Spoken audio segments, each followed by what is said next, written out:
If you spent a lot of money on a vacuum cleaner, you want it to work properly and be reliable. So if you were contacted by the manufacturer offering a service to keep it in tip-top condition, you might think that was a good investment.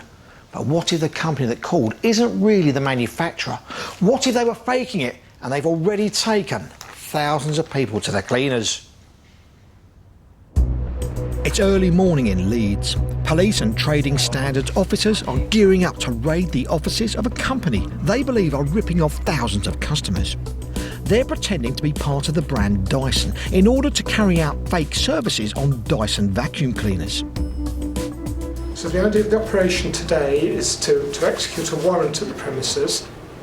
The director of the company we're aware of is a Thomas Scoffin. So Mr Scoffin will be arrested by police officers, transported to custody suite, and then will be interviewed by trading standards officers. Authorities suspect thousands of customers have been ripped off.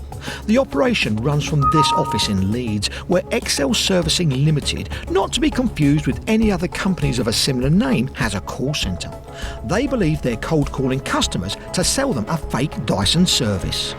We understand that when we go into the premises, there is an office to the left-hand side and a call centre to the right. So we'll split into two teams, the people executing the warrant to go to the office, and then a team to go to make a note of who's sat where in the call centre.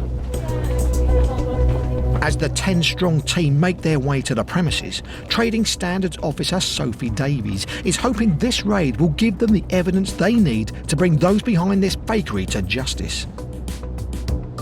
So whilst we're there, we're hoping to get lots of paperwork, potentially complaints, potentially contracts where we can see that elderly and vulnerable people have signed up. There may be large amounts of money, any evidence that's going to help with our prosecution. And Sophie would like to leave with more than just bags of paperwork. And ultimately, we hope the person behind it is there so we can carry out an arrest. So what exactly has been going on that alerted the authorities to start investigating this company? 81-year-old Barbara Darlow was a customer of Excel Servicing Limited. She takes her cleaning very seriously and invested in not one but two Dyson vacuum cleaners, which cost her around £280 each. Not long after Barbara purchased the Dysons, she received a phone call out of the blue from someone claiming they were calling from Dyson and told her that her vacuum cleaners were due for a service. I bought the vacuums from Dyson, so therefore I thought it was Dysons that were doing the servicing. So it just never entered my head to think anything was wrong. What Barbara didn't know is that she wasn't called by Dyson. She was called by Excel Servicing Limited. She agreed to a service at a cost of £25 for both vacuum cleaners, which sounded like a good deal. A few days later, an engineer arrived at her door. They'd strip the vacuum cleaner and they'd start brushing at things, you know, and, oh, you need a new filter, Mrs. Dow. There's nothing wrong, I've still got the filter that took out and it's like you. So I just let him get on with it. You know, I didn't question it. I thought it's his job. Excel Servicing Limited, who Barbara thought were Dyson, serviced her vacuum cleaners for the next 7 years, costing her almost £800, substantially more than she paid for the two cleaners in the first place. But as I say, they did strip it, and there was always some parts to be put back in to renew. There's always two new filters, top and bottom, to go in. And then one time where the motor had gone, nothing wrong with it beforehand. Barbara was about to discover her Dyson servicing wasn't quite what it seemed. Barbara's daughter Tricia was helping her mum get her finances in order when she came across some paperwork relating to the Dyson vacuum cleaner servicing. I knew my mum had a deal with a repair company. I again assumed it was Dyson because I wasn't fully in charge of her paperwork at that point. As she thumbed through the 7 years' worth of service reports, she noticed something wasn't quite right. I thought, oh, that's a bit odd. No word of Dyson on here. This is when alarm bells started ringing. Tricia was right to be sceptical. In fact, not only did Dyson have nothing to do with these maintenance contracts, They say their products are tested to destruction and don't need regular servicing. The whole thing was a fake. As Charlie Park from the genuine firm Dyson explains, no one is more angry about it than Dyson themselves. It's a frustration to all of us here because firstly we are designing our products so they don't need that, they don't need servicing. And that's not all. We never cold call our owners. We have plenty of facilities for them to contact us if they have any issues like this call centre here, but we'll never contact them unwillingly. XL Servicing Limited, the company that contacted Barbara, were pretending they were calling from Dyson. They then carried out a service that wasn't required for a fee.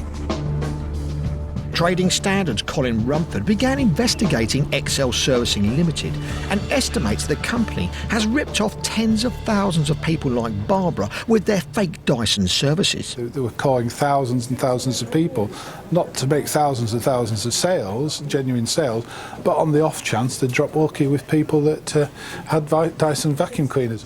There was worse to come.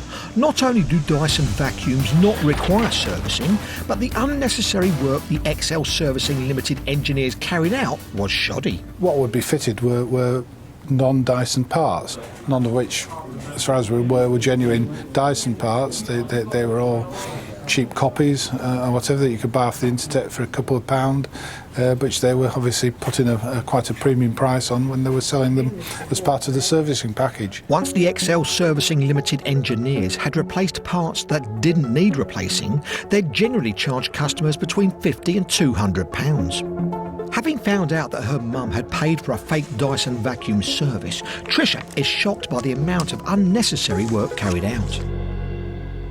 And by looking at the service reports, all these parts that needed changing, there's four parts on this particular time, on both hoovers, filters, sole plates, motor assembly belts, roller brushes, sole plates, pre-filters, post-filters, roller brush, solar plate, and other things that I shouldn't imagine they needed replacing. They were in excellent condition. For Barbara, news of the fakery is understandably upsetting. To hear that this company wasn't with Dyson's, I just couldn't believe it. I'd been paying Dyson's as far as I was aware. So who was I paying this money to? Who was getting this money? The authorities know exactly where the money was going. Today they're raiding the offices of the company which ripped off Barbara and thousands of other customers who believed they were dealing with Dyson. We're just turning into the road now with the business premise in. Sophie from Trading Standards knows there's a lot riding on today's operation. So my colleagues will go in first off and execute the warrant with the police officers, and then we will follow in after. We don't like to go in all at once. Later, we see Trading Standards confront the man behind the con. Can you take his phone off him and make sure he doesn't turn it off? Okay, well, we'll be down at Ellen Drive Police Station. That's where he'll be going to. John. Yeah. And learn the eye-watering scale of this fake servicing operation. And in terms of turnover during the endowment period, it was well over in excess of £1 million.